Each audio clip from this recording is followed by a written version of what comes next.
नमस्कार. या व्हिडिओमध्ये आपण पाहणार आहोत फायनान्शियल ॲडवायझर कसा निवडावा. साधारणतः 20-25 वर्षांपूर्वी किंवा त्याच्या अगोदर अगदी SSC झालेल्या व्यक्तीला किंवा जुना मॅट्रिक असलेल्या व्यक्तीला इन्शुरन्सची एजन्सी दिली जायची. बऱ्याच लोकांना इंग्लिश नीट समजायचं नाही, टॅक्सचा तर काही गंध नसायचा, त्यांना कुठलंही कॅल्क्युलेशन नीट समजत नव्हतं. त्यांना फक्त एवढंच समजायचं की आहे ती इन्शुरन्स पॉलिसी समोरच्या गळ्यात मारायची. मग लोकांच्या मागे लागून किंवा त्यांना खूप आग्रह करून शेवटी लोक कंटाळून काहीतरी इन्व्हेस्टमेंट करायचे. म्हणजे जे इन्व्हेस्टमेंट करायचे ते त्या व्यक्तीला टाळण्यासाठी इन्व्हेस्टमेंट करायचे आणि इन्व्हेस्टमेंट करून घेणारा हा त्याच्यावरचं कमिशन मिळेल म्हणून इन्व्हेस्टमेंटच्या मागे असायचा. हे भारतामध्ये अनेक वर्ष सुरू होतं. जसं लोकांकडे येणारे सरप्लस पैसे वाढत गेले तसं इन्व्हेस्टमेंटला महत्त्व प्राप्त झालं आणि लोकांनी investment analysis, portfolio management, financial planning या विषयांना महत्त्व द्यायला सुरुवात केली. त्याच्यामध्ये प्रोफेशनल लोक आले, विद्वान तज्ज्ञ त्याच्यामध्ये आले आणि नंतर हा खूप मोठा विषय आहे असं भारतीय लोकांना समजायला लागलं. त्याच्यामध्ये एथिक्स महत्त्वाचा मुद्दा होता. आपल्याला कोणावर टीका करायची नाही आहे, पण काही काही इन्शुरन्सच्या पॉलिसीजमध्ये एजंटला मिळणारं पहिल्या वर्षीचं कमिशन हे 35% वगैरे असायचं किंवा असतं म्हणायला हरकत नाही. आता जर समजा ॲडमिनिस्ट्रेटिव्ह कॉस्ट समजा 8-10% असेल तर तुम्ही भरलेल्या गुंतवलेल्या पैशांपैकी जर 45% जर निघूनच गेले तर तुम्ही गुंतवले किती? 55%. साधा हिशोब आहे ना. तुम्ही जर बँकेमध्ये 1 लाख रुपये जर ठेवलेत तर तुमचे 1 लाख रुपये तसेच राहतात आणि वर जे काय मिळणार असेल ते व्याज मिळतं. पण या इन्शुरन्समध्ये काय व्हायचं की तुम्ही 1 लाख रुपये गुंतवले तर तुमचे 45% जर निघून गेले तर 55,000 रुपयेच तुमचे त्या लाखातले इन्व्हेस्ट व्हायचे. हां, ठीक आहे की insurance is not for profit, insurance is for protection. मग लोकांना कळायला लागलं की इन्शुरन्स जर प्रॉफिटसाठी नाहीच आहे, तो प्रोटेक्शनसाठी आहे. मग टर्म इन्शुरन्स का नाही घ्यायचा? टर्म इन्शुरन्समध्ये एकदा भरलेले पैसे हे परत मिळत नाहीत, पण जर समजा मृत्यू झाला तर नॉमिनीला पैसे मिळतात आणि दरवर्षी किंवा दर महिन्याला जे काही प्रीमियमची अमाऊंट असते ती कमी असते. असे वेगवेगळे ॲव्हेन्यूज आणि वेगवेगळे नियम लोकांच्या लक्षात यायला लागले आणि तिथे मग लोकांना कळायला लागलं की आत्तापर्यंत आपल्याला इन्व्हेस्टर म्हणून इन्व्हेस्टमेंट ॲडवायझरने भरपूर फसवलेलं आहे, आपला गैरफायदा घेतलेला आहे आणि आता एकदम लोकांच्या इन्व्हेस्टमेंटबद्दलच्या आणि इन्व्हेस्टमेंट ॲडवायझर्सबद्दलच्या संकल्पना बदलून गेलेल्या आहेत. तर CFP बोर्डाने कोड ऑफ एथिक्स दिलेले आहेत की जो माणूस इन्व्हेस्टमेंट कन्सल्टन्सी करतो किंवा गुंतवणूक सल्लागार म्हणून काम करतो त्याने काही कोड ऑफ एथिक्स हे पाळायला हवेत. म्हणजे थोडक्यामध्ये त्याने क्लायंटला उत्तम सल्ला दिला पाहिजे, क्लायंटची फसगत होता कामा नये, विश्वासार्हता जपली पाहिजे.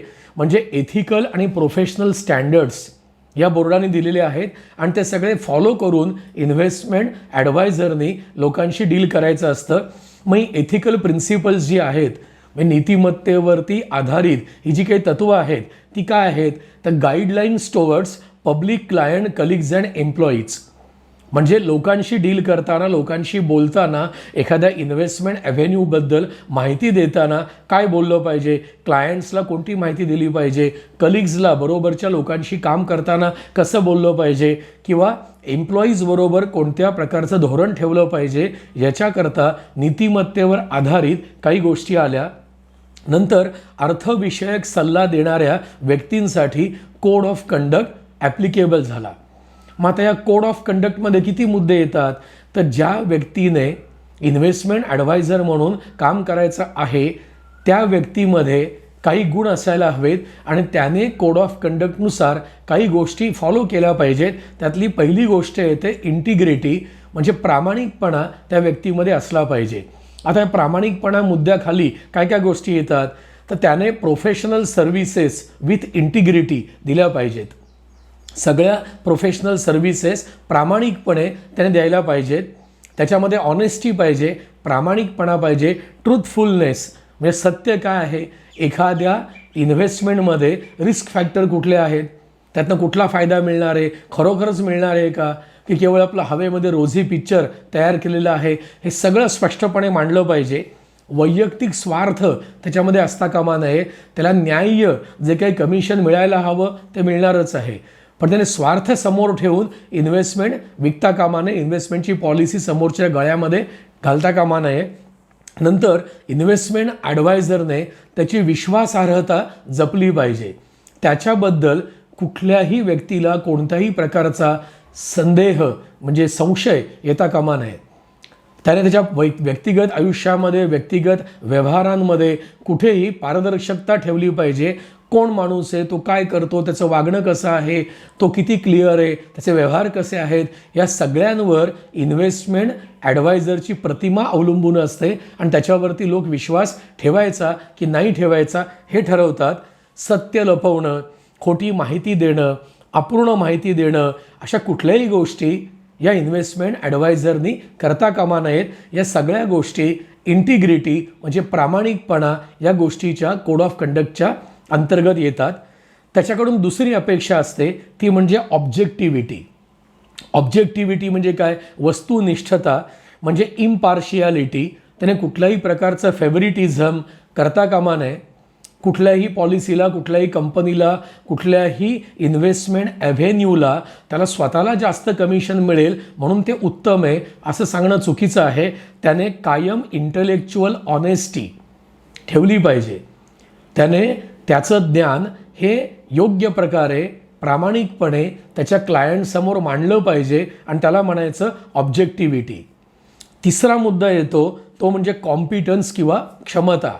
ज्याला इन्व्हेस्टमेंट ॲडवायझर म्हणून काम करायचं आहे त्या व्यक्तीने दुसरं काही जमत नाही आहे, दुसरं काही शिक्षण नाही, उत्पन्न नाही, बरं आपल्या लोकांची ओळख आहे तर या धंद्यात जाऊ असं असता कामा नये. त्याला नॉलेज असलं पाहिजे. त्याला इन्व्हेस्टमेंटचं, टॅक्सचं, एकंदर इन्व्हेस्टमेंट मॅनेजमेंटचं, पोर्टफोलिओ मॅनेजमेंटचं, फायनान्शियल प्लॅनिंगचं चांगलं ज्ञान असलं पाहिजे. त्याच्याकडे स्किल असलं पाहिजे.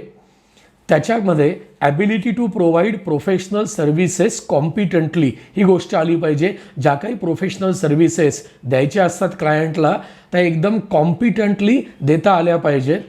Attaining and maintaining adequate level of knowledge and skill.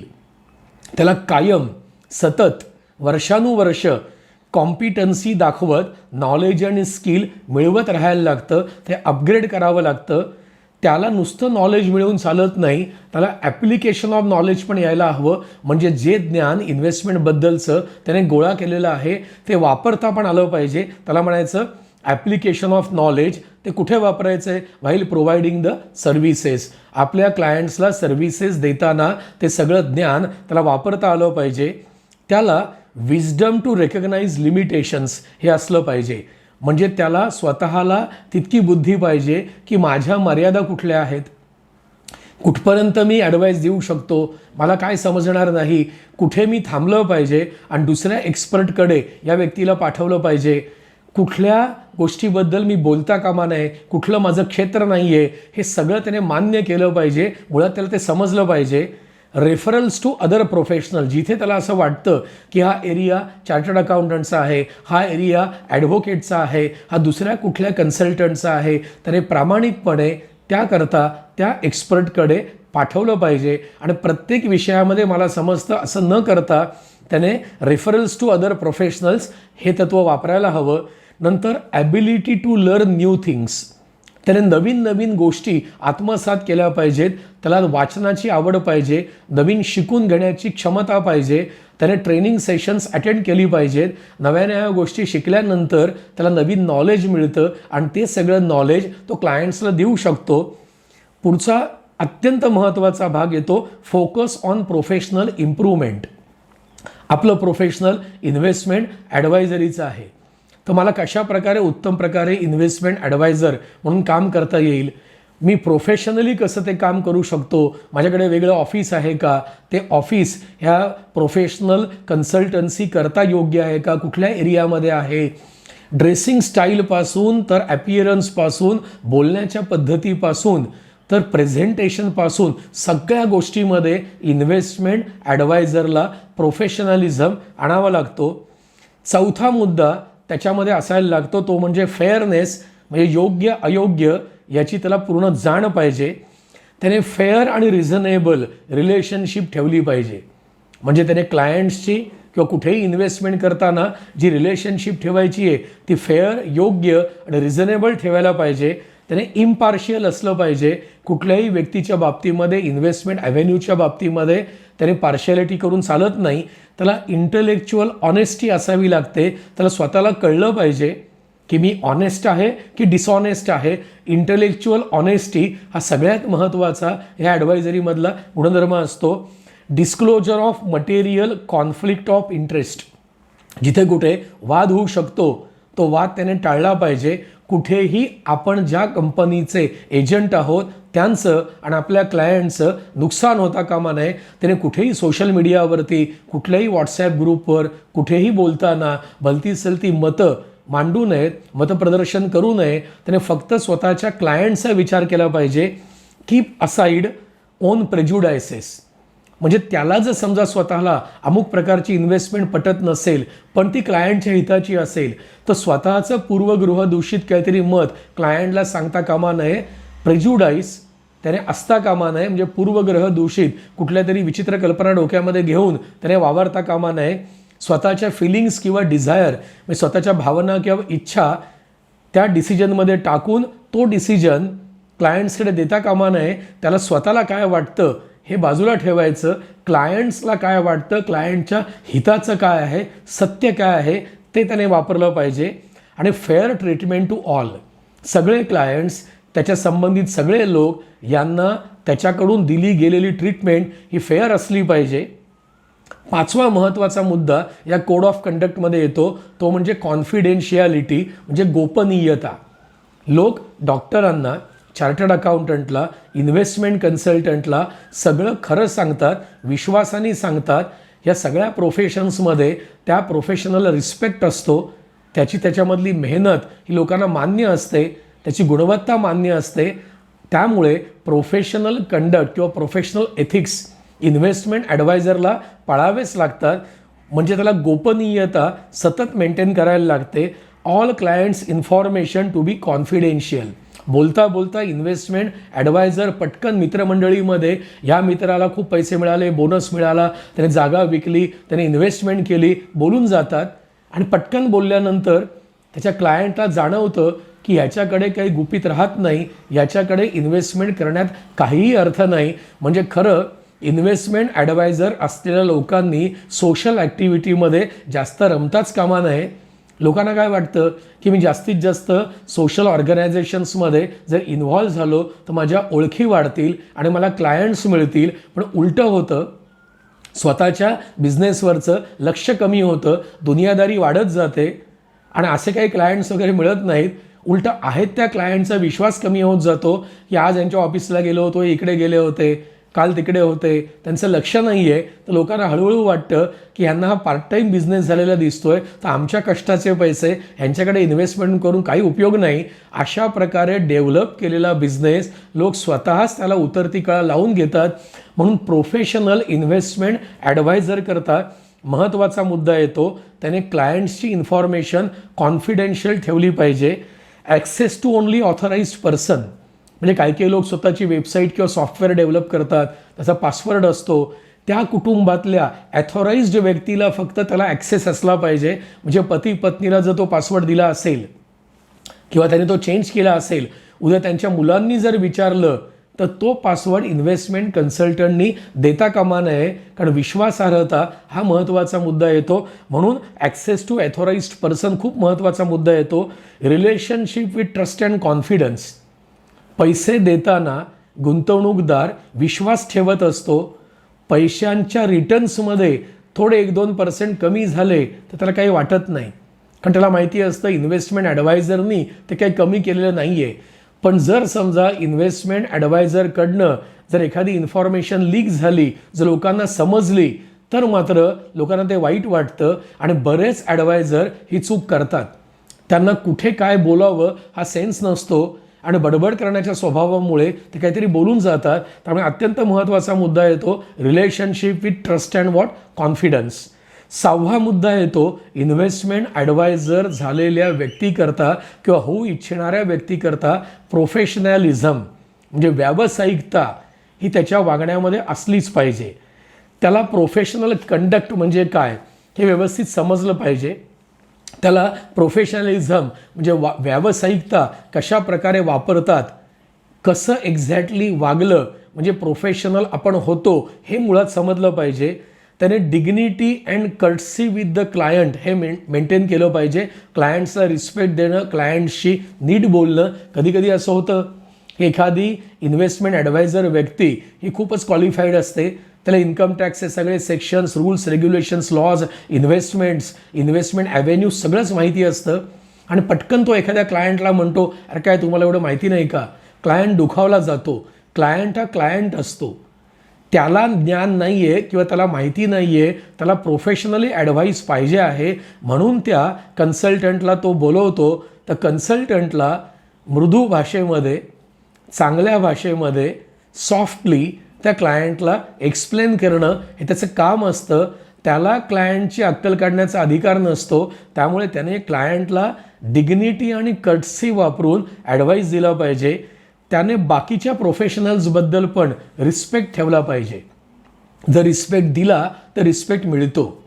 जर समजा प्रोफेशनल व्यक्तीने दुसऱ्याचा रिस्पेक्ट ठेवला नाही तर त्याच्या प्रोफेशनलिझमचा, त्याच्या ज्ञानाचा, त्याच्या अनुभवाचा सुद्धा लोक रिस्पेक्ट ठेवत नाहीत. त्यामुळे प्रोफेशनल व्यक्तीला हे सगळ्यात पहिले समजलं पाहिजे. दुसऱ्या व्यक्तीला आपण रिस्पेक्ट दिलाच पाहिजे. तर तुम्ही खऱ्या अर्थाने प्रोफेशनल आहात असं लोक मान्य करतात. मेंटेनिंग प्रोफेशन्स पब्लिक इमेज, तुम्ही ज्या प्रोफेशनमध्ये आहात, ज्या इन्व्हेस्टमेंट ॲडवायझरचं तुम्ही काम करताय, ती इमेज तुम्हाला मेंटेन करावी लागते. लोकांनी तुमच्यावरती विश्वास ठेवलेला असतो. अधिकाधिक लोकांनी विश्वास ठेवला पाहिजे. तुमच्याकडे इन्व्हेस्टमेंट ते करतात, त्यांच्या कष्टाचे पैसे तुमच्याकडे आणून ते देतात आणि तुम्ही ते गुंतवता. त्यावेळेला सगळ्यात महत्त्वाचा मुद्दा येतो की मेंटेनिंग प्रोफेशन्स पब्लिक इमेज. पुढचा मुद्दा येतो improvement in quality of services. म्हणजे पूर्वी इन्व्हेस्टमेंट्सच्या पावत्या वगैरे लोक घरी आणून द्यायचे. नंतर प्रोफेशनल्सने ऑफिसेस सुरू केली, लोक तिथे जाऊन पावती घ्यायचे. आता सगळं ऑनलाईन आहे. लोकांची ॲप्स असतात, सॉफ्टवेअर्स असतात. हे सगळं जरी प्रोव्हाइड केलं तरी एखाद्या म्हाताऱ्या माणसाला जो कॉम्प्युटर किंवा नेट सॅव्ही नाही, त्याला हे सगळं समजत नाही आहे. आणि जो आपला क्लायंट आहे, जुना क्लायंट आहे, एक तर त्याला एज्युकेशन दिलं पाहिजे, त्याला ट्रेनिंग दिलं पाहिजे आणि त्याला जर जमत नसेल तर त्याला ट्रॅडिशनल पद्धतीने सर्व्हिसेस दिल्या पाहिजेत. तिथे त्यांना असं म्हणून चालत नाही की जमाना आता इकडे गेला, 2021 सुरू झालं आणि तुम्हाला माहिती नाही का. हे प्रोफेशनलला बोलण्याचा अधिकार नाही. ज्या क्लायंटनी आजवर तुम्हाला मदत केलेली आहे त्याला जे हवं त्या पद्धतीने क्लायंटच्या कलानी मदत केली पाहिजे. आता 7वा पॉईंट आहे तो डिलिजन्स. म्हणजे काय तर मेहनती नेचर किंवा मेहनत करण्याची क्षमता ह्या प्रोफेशनलमध्ये असली पाहिजे. इन्व्हेस्टमेंट ॲडवायझरीमध्ये एखाद्या व्यक्तीला इन्व्हेस्टमेंटबद्दल भरपूर गायडन्स देऊन सुद्धा तो ते मान्य करत नाही की खूप छोटी इन्व्हेस्टमेंट करतो, मिळणारा जे काही कमिशन आहे किंवा फायदा आहे तो ॲडवायझरला कमी मिळतो, पण तरी त्याने प्रामाणिकपणे त्याच उत्साहाने, मेहनतीने त्याला ॲडवाईस करायला पाहिजे. आता याच्यामध्ये कुठले मुद्दे येतात तर हार्डवर्क. म्हणजे एखाद्या व्यक्तीने मला इन्व्हेस्टमेंट करायची आहे, आज घरी याल का, बोलवल्यानंतर न कंटाळता त्याला भेटणं, सगळे फॉर्म भरून घेणं, चेक घेणं किंवा जो काही मोड असेल, ऑनलाईन असेल त्याला सांगणं, सगळ्या गोष्टी न कंटाळता सिस्टमॅटिकली केल्या पाहिजेत. आणि ते जर प्रोफेशनली जमलं तर बिझनेसमध्ये या सक्सेस मिळतं. प्रोफेशनल सर्व्हिसेस विथ डिलिजन्स म्हणजे प्रॉपरली मेहनतीने न कंटाळता तितकीच इंटिग्रिटी, सिन्सिरिटी ठेवून त्या व्यक्तीला प्रोफेशनली ॲडवाईस दिला पाहिजे, प्रोफेशनली सर्व्हिसेस दिल्या पाहिजेत.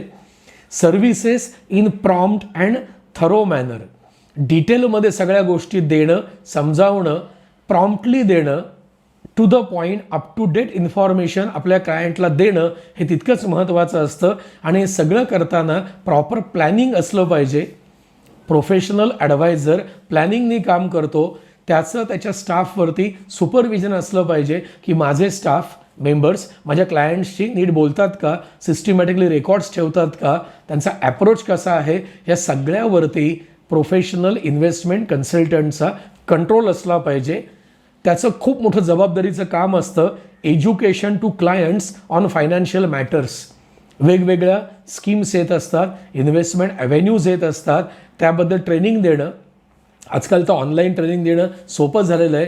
स्वतः आधी ज्ञान संपादन करणं, ते ज्ञान आपल्या क्लायंट्सला देणं, त्या नवीन ॲव्हेन्यूमध्ये काय प्लस आहे काय मायनस आहे हे सांगणं, केवळ मला कमिशन किती मिळेल हे न समोर ठेवता क्लायंटला खरोखर इन्फॉर्मेशन देणं हे अपेक्षित असतं. Help in decision making.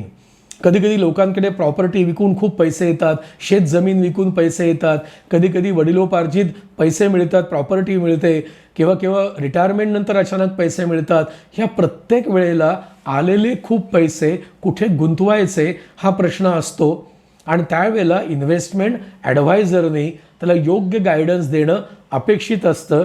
तिथे help in decision making me त्याला इमोशनली सायकोलॉजिकली सगळे मुद्दे समजावून सांगून त्याला योग्य वेळ देऊन निस्वार्थीपणे त्याला गायडन्स दिला पाहिजे. कारण त्याच्या कष्टाचे आयुष्यभराची कमाई असलेले पैसे स्वतःला कुठे फायदा मिळेल त्याप्रमाणे समोरच्याला गुंतवायला सांगणं हे चुकीचं आहे. Provide all information required in decision making. म्हणजे आपल्या क्लायंटला कुठली इन्फॉर्मेशन अपेक्षित आहे. सगळ्याच क्लायंट्सला काही कॉमर्सचं, अकाउंटन्सीचं, टॅक्सचं आणि इन्व्हेस्टमेंटचं नॉलेज नसतं. बऱ्याच लोकांना असं वाटतं त्यांना नॉलेज आहे पण त्यांना नसतं. काही लोकांना त्यांचं क्वालिफिकेशन दुसऱ्या फील्डमधलं असलं तरी अहंकार असतो की मला सगळ्यातलं सगळं कळतं, त्यामुळे ते इन्व्हेस्टमेंट्सबद्दल वगैरे कुठेतरी नेटवरती वाचून वगैरे अर्धीमुर्धी माहिती सांगत असतात. तेव्हा त्यांच्या इगोला धक्का न लावता ॲडिशनल इन्फॉर्मेशन म्हणून सगळीच इन्फॉर्मेशन सांगावी लागते आणि त्याला इगो सांभाळून कन्व्हिन्स करावं लागतं. तिथे provide information required in decision making हा मुद्दा येतो.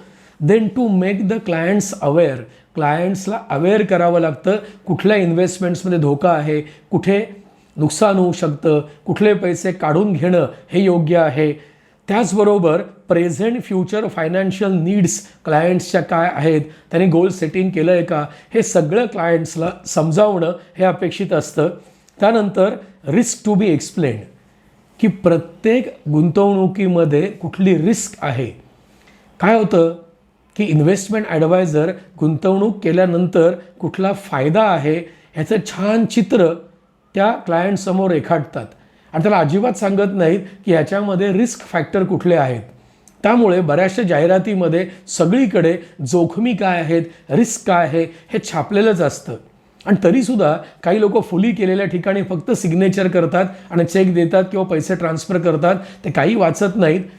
तरीसुद्धा इन्व्हेस्टमेंट ॲडव्हायझरची ती जबाबदारी असते सगळे प्रोज अँड कॉन्स, नाण्याच्या दोन्ही बाजू त्याने क्लायंटला सांगायला पाहिजेत. इम्प्लिकेशन्स टू बी एक्सप्लेन्ड, की ह्याच्यामध्ये हिच काय आहे, कुठले कुठले मुद्दे आहेत, लॉक इन पिरियड आहे का, किती वर्ष पैसे भरावे लागतील, ते परत कधी मिळतील, ह्या सगळ्या गोष्टी क्लिअर केल्या पाहिजेत. Potential consequences to be explained, याच्यामध्ये पुढे जाऊन काय गोष्टी घडू शकतात, काय प्लस आहे काय मायनस आहे हे सगळं त्यांना सांगणं अपेक्षित असतं. इतकं सगळं केल्यानंतर सुद्धा लोक काय चुका करतात. आत्तापर्यंत आपण काय सांगितलं, code of conduct to be followed by investment adviser, म्हणजे इन्व्हेस्टमेंट ॲडवायझरनी कुठल्या कोड ऑफ कंडक्टला फॉलो केलं पाहिजे.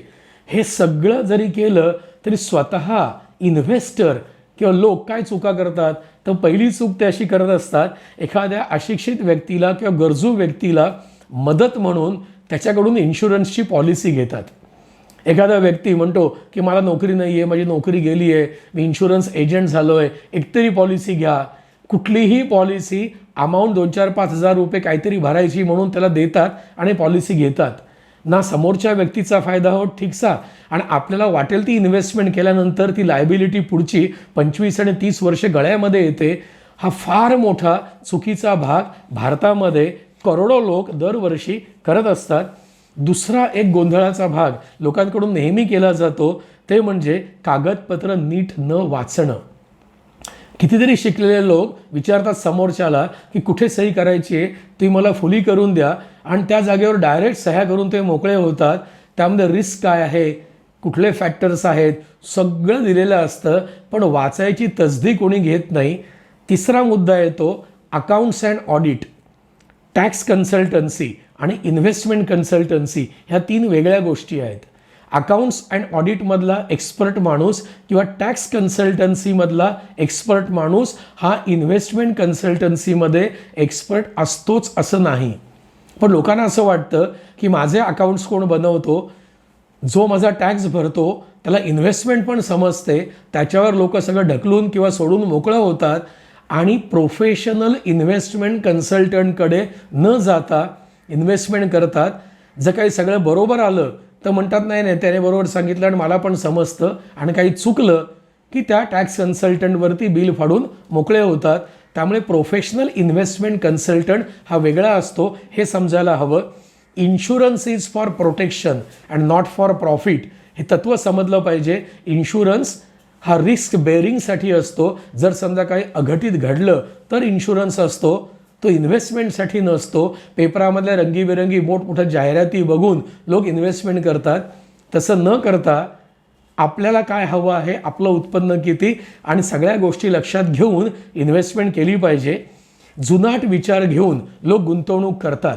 रॉबर्ट कियोसाकीने सुद्धा रिच डॅड पुअर डॅडमध्ये काय म्हणलंय की एका पिढीकडून दुसऱ्या पिढीकडे जुनाट संकल्पना ट्रान्सफर होत असतात. संपूर्ण जगामध्ये लहान मुलांसमोर पैशांसंबंधी बोलायचं नसतं अशी एक संस्कृती आहे.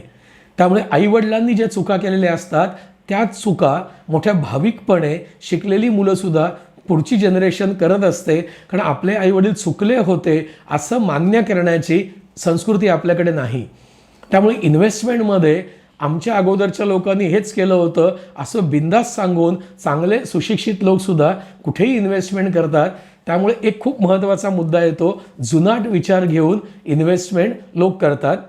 आपल्याला सगळं कळतं या भ्रमामध्ये इन्व्हेस्टमेंट कन्सल्ट कशाला पाहिजे, मला सगळं समजतं. अरे आपलं मूळ शिक्षण कुठल्या फील्डमध्ये आहे, आपण काय शिकलो आहे, कसलाही विधिनिषेध न ठेवता लोक इन्व्हेस्टमेंट करत सुटतात. आणि प्रोफेशनल व्यक्तीला फी देण्याकरता लोकांना खूप मोठा प्रॉब्लेम असतो. म्हणजे ते खूप पैसे खर्च करतात पण फी देत नाहीत. ज्या वेळेला एखादी व्यक्ती कोट्यावधी रुपयाची जागा घेते त्या रजिस्ट्रेशन करता वकिलाला पैसे द्यायला त्यांना जीवावर येतं. खूप आर्थिक व्यवहार करतात, प्रचंड पैसे मिळवतात, पण चार्टर्ड अकाउंटंटची फी देताना प्रश्न असतो की एवढी फी कसली. प्रोफेशनल इन्व्हेस्टमेंट कन्सल्टंटला फी देऊनच योग्य कन्सल्टन्सी मिळत असते हे लोक विसरतात. भारतामध्ये खूप मोठ्या प्रमाणावर फायनान्शियल इलिटरसी आहे, म्हणजे आर्थिक निरक्षरता प्रचंड प्रमाणावर आहे. लोक साक्षर आहेत, लोकांकडे डिग्रीज, डिप्लोमा, सर्टिफिकेट्स भरपूर असतात, पदव्या असतात, पण आर्थिक साक्षरता नसते. कारण ती आणण्याचं विलिंगनेस किंवा इच्छा नसते. त्याच्यामागे इगो हे सुद्धा मोठं कारण असतं. त्यामुळे आपण या व्हिडिओमध्ये सुरुवातीला काय पाहिलं तर कोड ऑफ कंडक्ट जी आहेत इन्व्हेस्टमेंट कन्सल्टंट करता दिलेली, ती कुठला इन्व्हेस्टमेंट कन्सल्टंट फॉलो करतो त्या इन्व्हेस्टमेंट कन्सल्टंटकडे तुम्ही जायचं आहे. त्याला इन्व्हेस्टमेंट ॲडवायझर म्हणून तुम्ही स्वीकारायचं आहे. आणि नंतर ज्या चुका सांगितलेल्या आहेत त्या स्वतः चुका न करता बाजूला ठेवायच्या आहेत. म्हणजे त्या इन्व्हेस्टमेंट कन्सल्टंटवरती उगाचच बिल फाडण्याची वेळ येत नाही. ह्या सगळ्या मुद्द्यांना योग्य न्याय देऊन इन्व्हेस्टमेंट कन्सल्टंट निवडावा. म्हणजे तुमच्या इन्व्हेस्टमेंट्स सेफ योग्य ठिकाणी इन्व्हेस्ट होतात, पैसे इन्व्हेस्ट होतात, गोल सेटिंग होतं, योग्य वेळेला योग्य प्रमाणामध्ये परतावा मिळतो, कष्टाचे पैसे योग्य ठिकाणी इन्व्हेस्ट होतात. तर तुम्हाला सगळ्यांना, हा व्हिडिओ पाहणाऱ्या लोकांना, माझ्या मित्रांना योग्य इन्व्हेस्टमेंट कन्सल्टंट निवडण्यासाठी, फायनान्शियल ॲडवायझर निवडण्यासाठी मनापासून शुभेच्छा.